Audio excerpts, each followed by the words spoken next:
the wells. Well, the whole well area in East Milton. You know, it made all the sense in the world to me when you look at the map. If this is our only aquifer, if this is where we get the majority of our water from in Santa Rosa County, how can you argue with someone when you ask them, let's not allow any surface contamination to be done here? Let's be careful with what kind of industries we allow to be put on top of this, because that water is going to soak into the ground. It's going to get into the water table. And look, ladies and gentlemen. And we know there's already a garbage dump going in that area. We've already got one, and potentially another one. The one thing that you need to keep in mind is if you don't have a source of groundwater to furnish the needs for drinking and bathing and cooking and all these, if that water area there becomes contaminated, then the only thing for us to do is start hauling water in. Yes. And you're talking about major expense here, you know, and that's one of the things that I'm glad to see this. It got some attention. I think it opened some eyes. It certainly made me think about that. You know, I might not, well, so what if a person puts an auto recycling facility there? Well, if they're not careful, things may get in there and contaminate that. And water is so vitally important to everything that we do. You know, so it was a good presentation, and of course this is one of our friends participated in that. We want to give a shout out to Etta Lawler. She's really she has really been gung ho on this, and they made a very good presentation. She's staying on top of things. Well, you know, I'd hate to know what happens if the EPA comes in and says, I'll tell you right now, Point Baker Water System has already shut down one of their wells because of contamination. Well, I hope it cleans up, you know, but it might not. Right.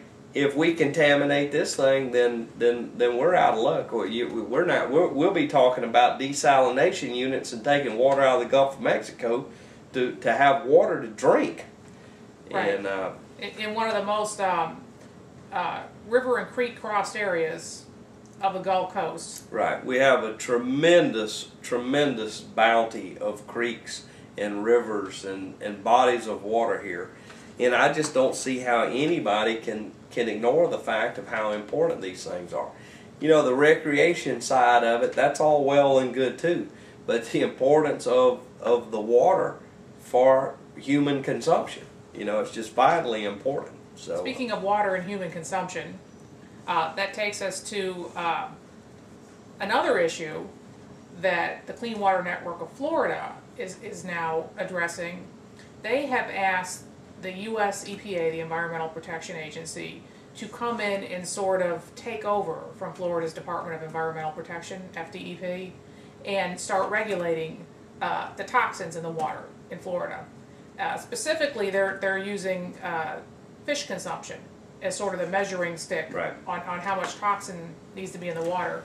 Well, you know, I've seen a couple stories of late near where pharmaceutical facilities are, near the river.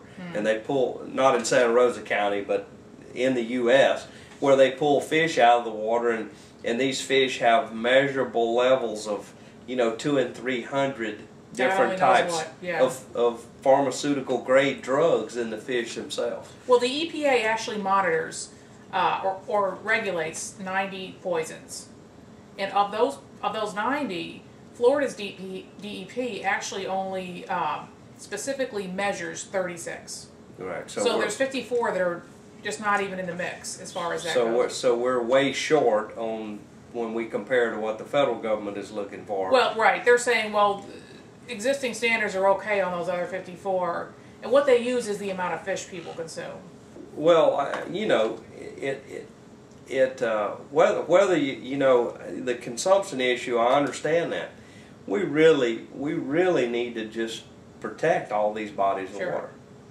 You know, it would be nice since we're drinking out of them. You know, well, I can drink and swimming in them. I can drink the water today. What am I worried about? Right. Well, I have kids, and maybe I may have grandkids. All of this stuff is important. You know, I Right. mean, what if we don't watch over this stuff, what are we going to do?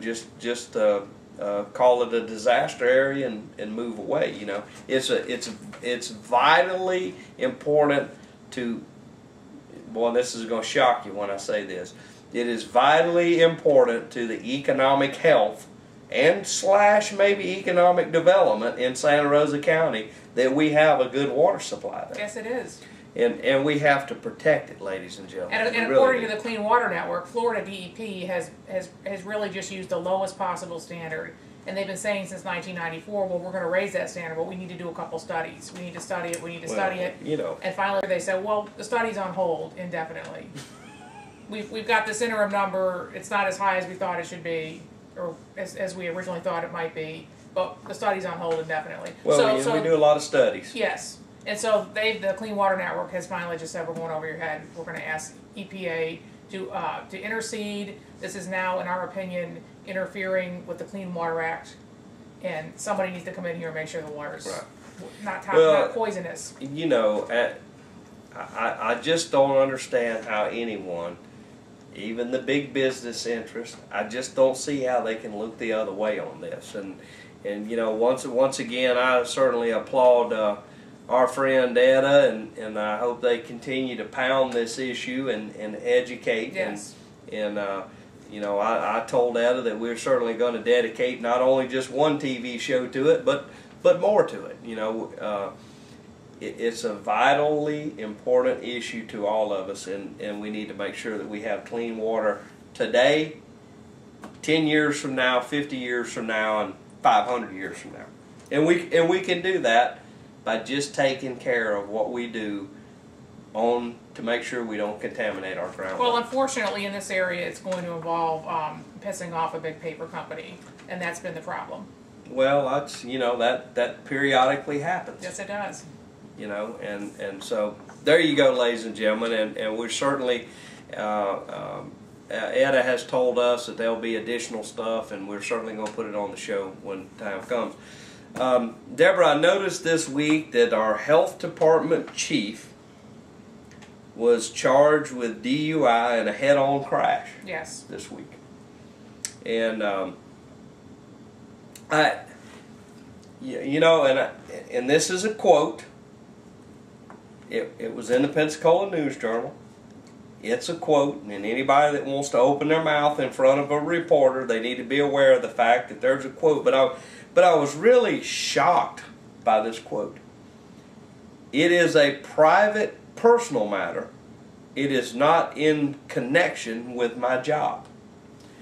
And you know, this is what I'm looking for as my head health chief. Can I just mention it's an $89,000 a year job? Go ahead, I'm sorry. It's 80, well, plus benefits. Yes, thank you. And let me refresh our viewing audience. When our retiring health department chief decided to retire, there was a bunch of belly aching and ballyhooing, and there was actually what I felt. This is just my humble opinion here. I felt that there were a couple good local candidates, and I'm going to tell you that the state shoved pretty hard at Santa Rosa County over, well, you know, you've got to include this one and this one and this one, and of course this individual was put there, and I felt like there was a little too much meddling from the state of Florida, but this is who we wound up with. But here's what I want from my chief health person. I really think they need to understand the significance of drinking and driving.